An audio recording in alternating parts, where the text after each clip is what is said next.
Okay, maybe I should have made my bed a little bit better, but this is Trad News.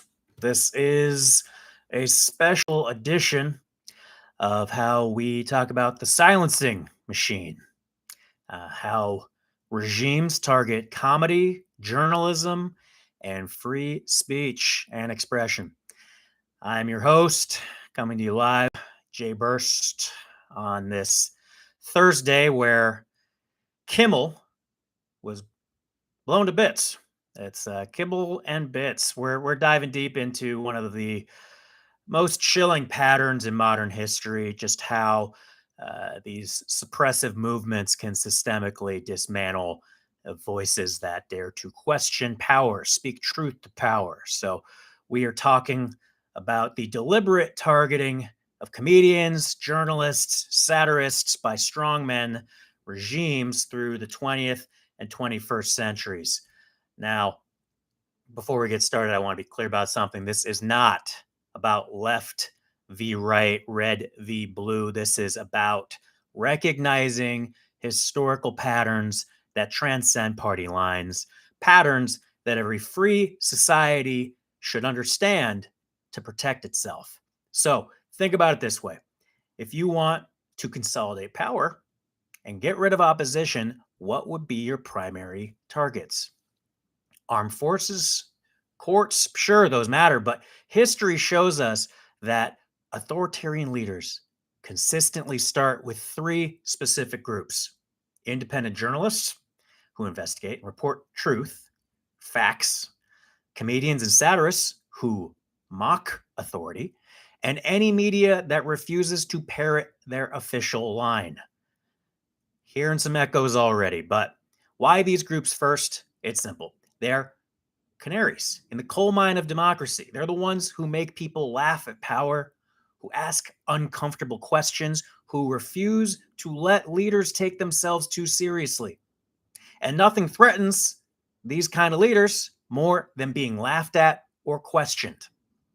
So we'll start with a pretty famous 1930s German chancellor under the National Socialist regime. Now, most people know about book burnings, propaganda machines, the systematic persecution of minorities, but what's less discussed is how methodically that regime went after the very people whose job it was to entertain, inform, and critique society. Germany in the 1920s had one of the most vibrant comedy and cabaret scenes in the world. Berlin was the comedy capital of Europe. You had political satirists, cabaret performers, journalists writing biting commentary about politicians and social issues.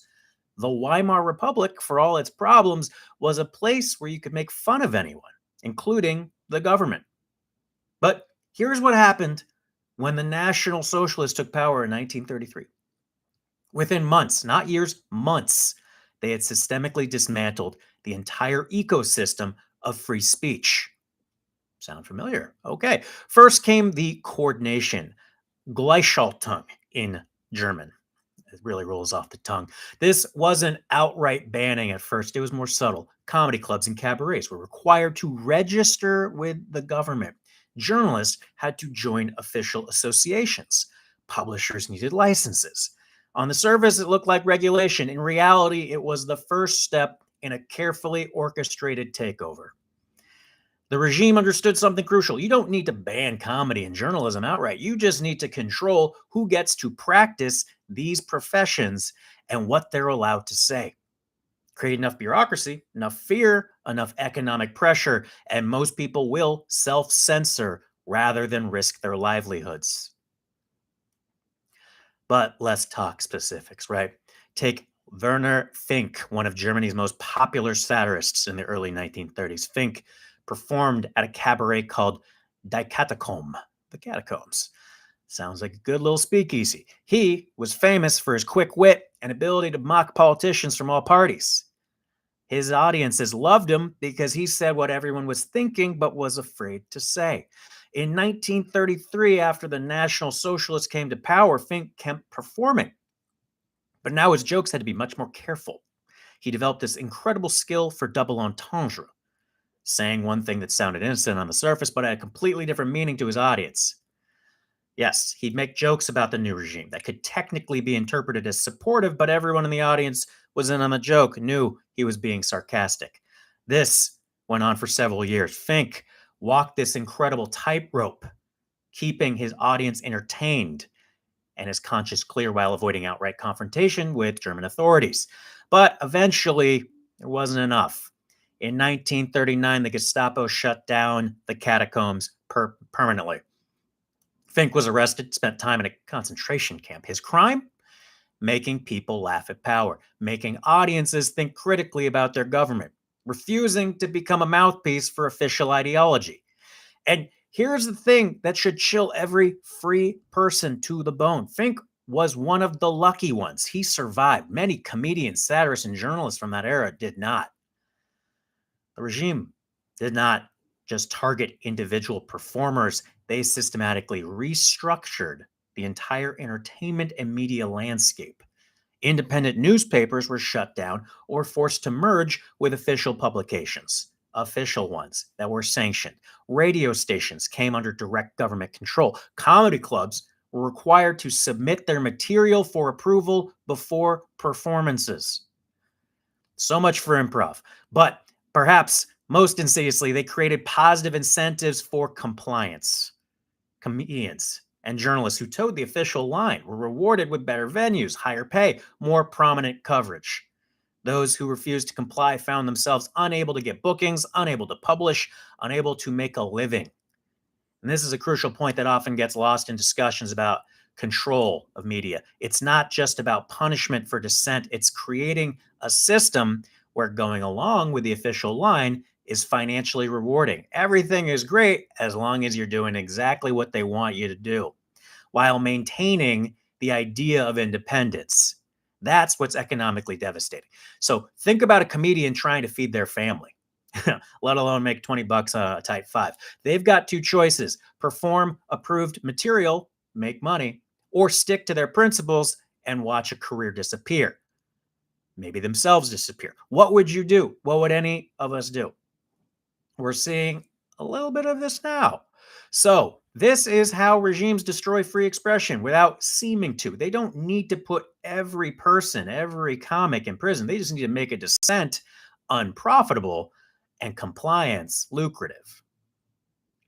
So let's fast forward 15 years and cross the Atlantic to the US of A during the McCarthy era of the late 1940s and 1950s, maybe the worst Wisconsinite ever. This is a period that should be deeply familiar to every American, but somehow we keep forgetting its lessons. Senator Joseph McCarthy and the House Un-American Activities Committee didn't start by going over politicians or military leaders. They went after Hollywood. They went after writers, directors, actors, and yes, comedians. They understood instinctively that we're talking about the same thing, that people who shape culture and make people think are the real threat to authority.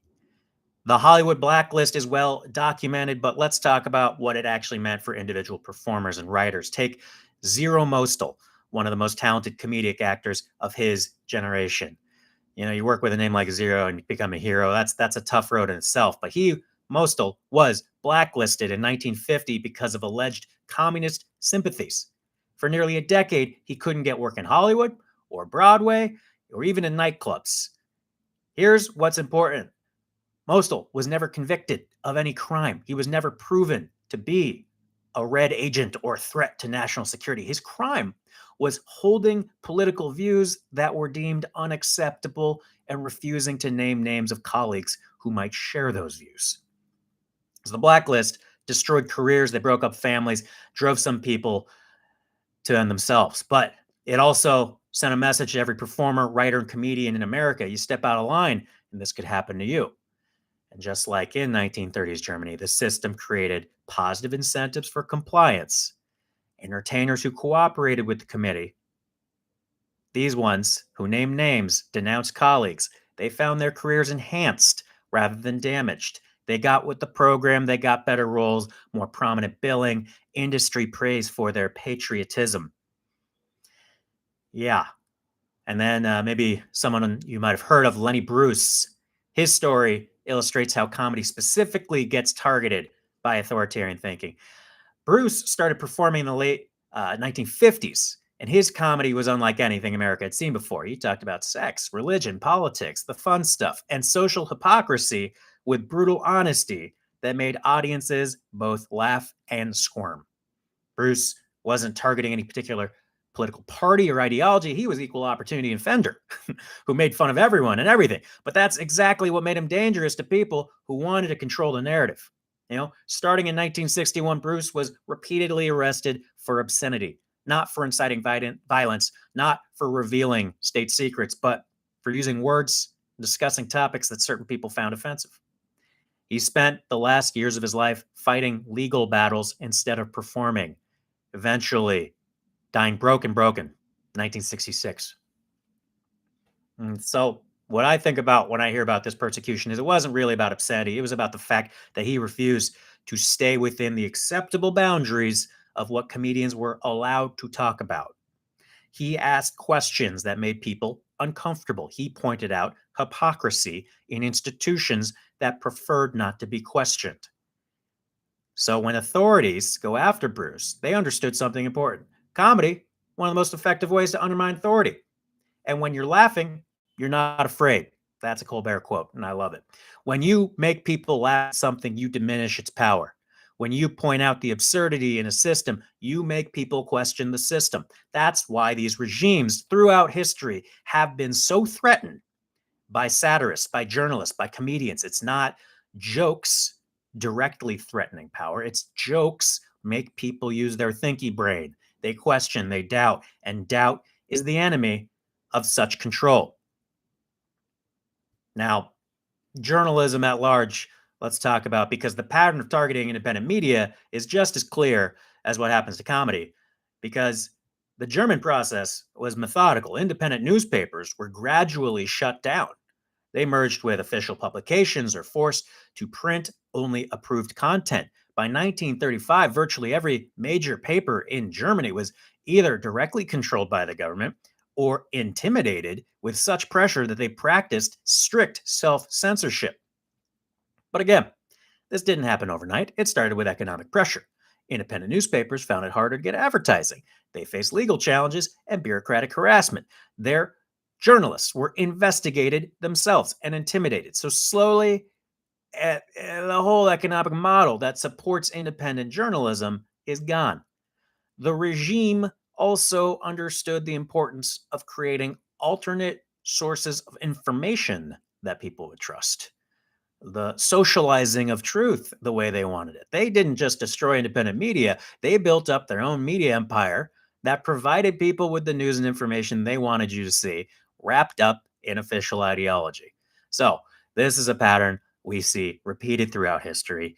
These movements don't just tear down existing structures, they build the new ones that serve their purpose. They create new newspapers, new radio shows, terrific television programming, and now websites and social media accounts that can provide people with entertainment and a little bit of information while promoting their viewpoints. So, back to Eugene McCarthy, targeting of journalism was just as systematic, but took a different form. Rather than direct government control, the pressure came from a combination of government investigation, private sector compliance. So journalists who were too critical of anti-commie efforts found themselves investigated by committees. Their personal lives were scrutinized, their associations questioned, their loyalty challenged for reporting facts. Many lost their jobs, not just because they were fired by the editors in chief, but the government themselves, because they're the employers. They decided they were too controversial to keep on staff. It's just not worth the squeeze to do the media right when you are worried about your profit margin. So Edward R. Murrow, one of the most respected journalists of his era, one of the most well-known of all time, took enormous personal and professional risks by challenging Joseph McCarthy on his television program, See It Now. That was in 1954. And Murrow's critique was devastating and probably contributed to the senator's eventual downfall. But Murrow paid a price for the courage. He faced enormous pressure from advertisers, network execs, and government officials. His later career was significantly constrained by the enemies he made along the way. And here's the other thing. Murrow, he was one of the most established, most respected journalists in America. He had the backing of CBS back then. They had their back. But the credibility that came from his wartime reporting is really what gave him coverage. If someone with Murrow's stature faced that kind of pressure for challenging government overreach, imagine what happened to journalists with less protection, less visibility, less institutional support. Many just simply chose not to take the risk. They practiced self-censorship, avoided the stories altogether, and did not bother with an investigation that might bring unwanted attention. This is how they silence you. This is not direct. It is continually creating an atmosphere where people silence themselves. They do it themselves, folks. So that's why you got to keep speaking up. And for those who are joining us midway, just understand this is a quick history lesson. We've been talking about the patterns of how strongman regimes target comedy, satire, and independent journalism. But I will broaden our discussion now, talk why this kind of form of expression is so threatening to their control. Because when you think about journalism, comedy, and satire, what do they all have in common? They're all forms of truth telling, and they approach truth from different angles. Journalism, comedy. This is the journalism angle. Go to camera B, comedy. Here we are. They investigate and report facts, while comedy reveals truth through humor and observation, and satire, it's called a little mixto, uses exaggeration and irony to highlight hypocrisy and absurdity. They're all very, very valuable, needed more now than ever. All three of these forms of expression serve a crucial function in a healthy democracy. They hold power accountable. They ask uncomfortable questions. They refuse to let leaders and institutions take themselves too seriously. They remind ordinary people that those in power are just human beings who make mistakes, have flaws, and sometimes act in their own interests rather than public interest. Shocker. This is why authoritarian movements target groups so consistently like this. It's not personal animosity, it's strategic necessity. If you want to build a system where people don't question your authority, you have to get rid of voices that encourage questioning. So let's look at some more recent examples on how these patterns play out in the modern world. You got a guy, Vlad, over there in the USSR. We've seen a systematic campaign against independent media and satire on TV shows over there. Take the case of NTV, which probably doesn't play the best music videos. That was once Russia's largest independent television network. In the late 1990s and early 2000s, NTV was known for satirical programs. They mocked politicians, including Putin himself. Shows like Kukli, which means puppets, featured puppets, and caricatures of political figures in absurd situations. Let's just figure Rusky Sesame Street. By 2003, NTV had been taken over by the state-controlled gas company Gazprom. Really, just a match made in heaven. You get the gas company and the TV satirists. It's the, beautiful synergy there. The satirical shows there were canceled. Surprise. The independent journalists were fired or left the country. The network was transformed from a source of independent news and critical commentary into another outlet for official viewpoints. This wasn't done through direct government censorship, at least not officially. It was done through economic pressure, legal challenges, bureaucratic harassment. I repeat over and over, it's the same playbook. It makes it impossible for independent outlets to operate profitably. The pattern is always the same. Make independence economically unsustainable. Create legal and bureaucratic obstacles that favor compliance and offer reward to those who cooperate with company line messaging. Are you getting it yet? In Turkey, under Recep Tayyip Erdogan, said it perfectly. Moi. We've seen an even more dramatic transformation of the media landscape. Turkey once had a vibrant, pluralistic media environment with newspapers, television stations, and comedy shows, representing a wide range of political viewpoints. Since the failed coup attempt in 1916 plus 100, 2016, the Turkish government has shut down more than 180 media outlets, arrested hundreds of journalists. But what's particularly relevant to our discussion tonight is that this is sponsored by hair transplants in Turkey. Go get your hair transplant in Turkey. It's a totally great place to go visit. Doesn't matter that they just arrested hundreds of journalists. Get your hair transplants.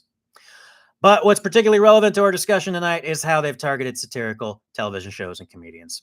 Shows that once mocked politicians and social issues have been canceled or transformed into vehicles for government messaging. Comedians who once had freedom to joke about anyone and anything now face the choice between self-censorship and career destruction. So this isn't just about Turkey or Russia. We're seeing similar patterns in countries around the world where democratic norms are under pressure. Hungary, Poland, Philippines, Venezuela. The playbook, remarkably consistent. You create economic pressure on independent media. You use the legal and bureaucratic tools you have to make operations difficult. You pressure, you give them positive incentives finally, and then that has them cooperate with your messages or else face consequence. But let's bring it back home. Talk about what we learned from all these examples, because understanding these patterns isn't just an academic exercise. It's essential for protecting democratic institutions and freedoms. The republic, for the republic.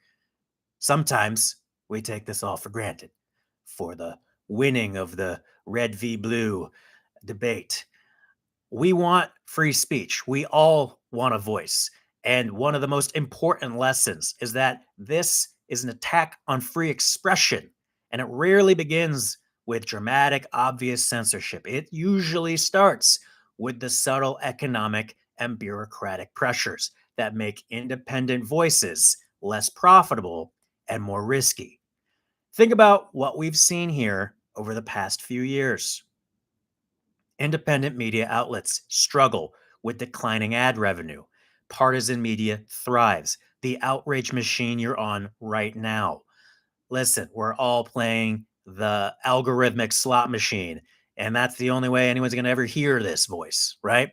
So what works? It's the stuff that gets the clicks. And now comedians face organized boycotts and advertiser pressure for jokes that cross certain lines.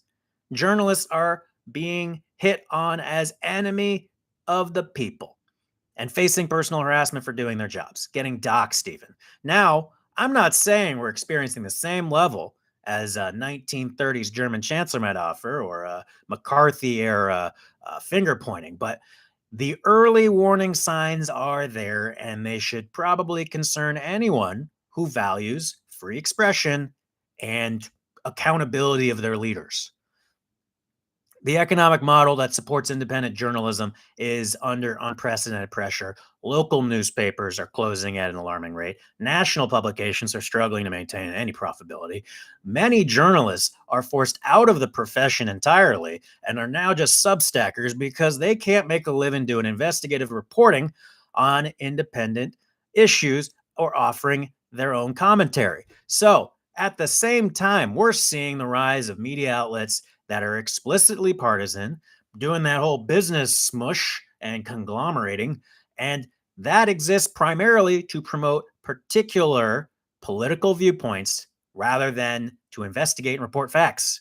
Facts don't matter. It's your stock price that matters. So these outlets have more resources, bigger audiences, and more financial incentives to be bad than independent media because they're servicing specific political functions rather than trying to maintain journalistic objectivity. This creates a dangerous dynamic where independent journalism becomes economically unsustainable while partisan media thrives. It's not direct government censorship, but it has the same effect, reducing the diversity of voices and perspectives available to the public. Comedy faces the same pressure. We've seen comedians face organized campaigns to get them canceled, boycotts of shows, pulled off air. social media harassment campaigns designed to make lives miserable. Some have responded by retreating to safer material that's likely to offend no one. Other than doubling down on controversial content, what do they have to do? It comes at the cost of career opportunity. No one wants to be doing crowd work out in Poughkeepsie, you know? So the result is a comedy landscape where many performers are either self censoring to avoid controversy or being pushed to the margins where only true believers will support them. We're losing that vital middle ground, the gray area where comedians reign supreme, the good stuff where you could joke about everyone and everything without fear of destruction, right? This isn't about political correctness or cancel culture. Those are just the current manifestations of a much older pattern. Throughout history, there have always been people who want to control what comedians can joke about, what you can joke about, and what journalists can investigate. The methods change, but the goal remains the same: to eliminate voices that make powerful people uncomfortable. So, what can we do? How do we protect the independence of you and journalists and comedians in an era where both face unprecedented economic and political pressure? First, we need to understand that this is everyone's problem, not just a problem for these professions. When these voices are silenced or constrained, we all lose access to information and perspective that helps us make informed decisions as citizens. You want to do your own research? You only got one source? You're not really doing it right. Second, we need to support independent media and comedy financially. This means subscribing to publications like this one that do real investigative reporting, or at least a really good chat GPT, even when their coverage makes us uncomfortable. It means going to see comedians who push boundaries and ask difficult questions, even when we don't agree with everything they say. Third, let's resist the temptation to use these social pressures to silence voices we disagree with. Yes, boycotts and protests are legitimate forms of expression in a free society, but when they're used systemically to get rid of entire categories of speech and investigation, that is another tool of these strongmen rather than democracy. We should hear everyone out, whether or not we don't like it. I want more beer summits where you're actually willing to hear the other side and make your own opinion from there. So, most importantly, we need to remember that the health of our democracy depends on maintaining a diverse ecosystem of voices and perspectives. This includes voices that make us uncomfortable, that challenge our assumptions, that ask questions we'd rather not answer. These historical examples we've discussed here show us what's happened when societies lose these voices. They don't just lose comedy and journalism, they lose the ability to self correct, to adapt to changing circumstances, to hold leaders accountable for their actions. In 1930s Germany, the elimination of independent media and satirical comedy was just the beginning of a much larger attack on democratic institutions and human rights.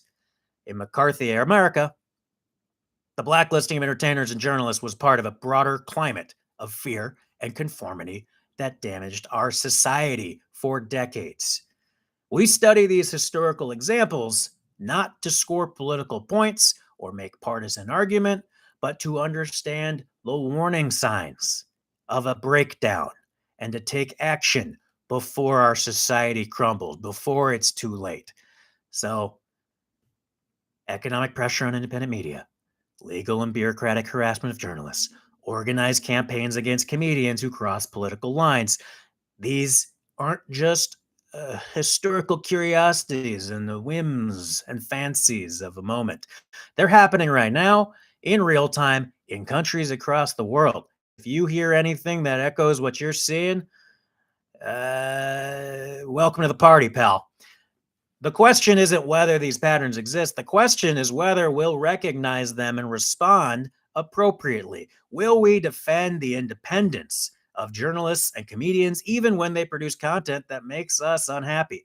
Will we support economic models that make independent expression possible? Can we resist the urge to silence the voices we disagree with? Let them cook. The answers to these questions will determine whether future historians write about the early 21st century, this internet era as a period where democratic societies successfully defended free expression, or as another chapter in the long, sad story of how authoritarian movements systemically dismantled every institution to hoard power. Choice is ours. It's time to make it.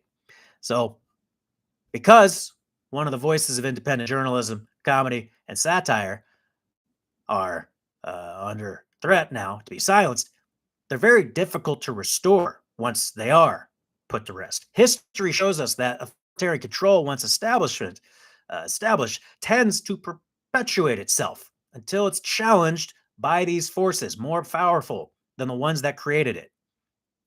People power. Something to the tune of 3.5% of us. It's not every single person shouting from the rooftops. It is just a steady, consistent defense for the pillars of our nation. We have the opportunity, maybe the last opportunity, to prevent that cycle from repeating itself. But only if we act on the lessons that history has taught us about the vital importance of protecting the voices that speak truth to power and make us laugh at our leaders and maybe take ourselves less seriously and refuse to let anyone become too powerful to question. That's the show, folks. This is an attempt at a live stream. So thanks for listening. And remember, in a free society, everyone should be fair game for a good joke and a tough question. The moment that stops being true is the moment we start losing our freedom. So this has been Trad News. Follow Jay Burst and stay informed, stay skeptical, question everything.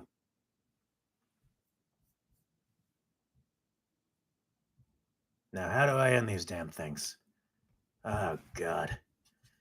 Dear. Oh, okay. Yeah?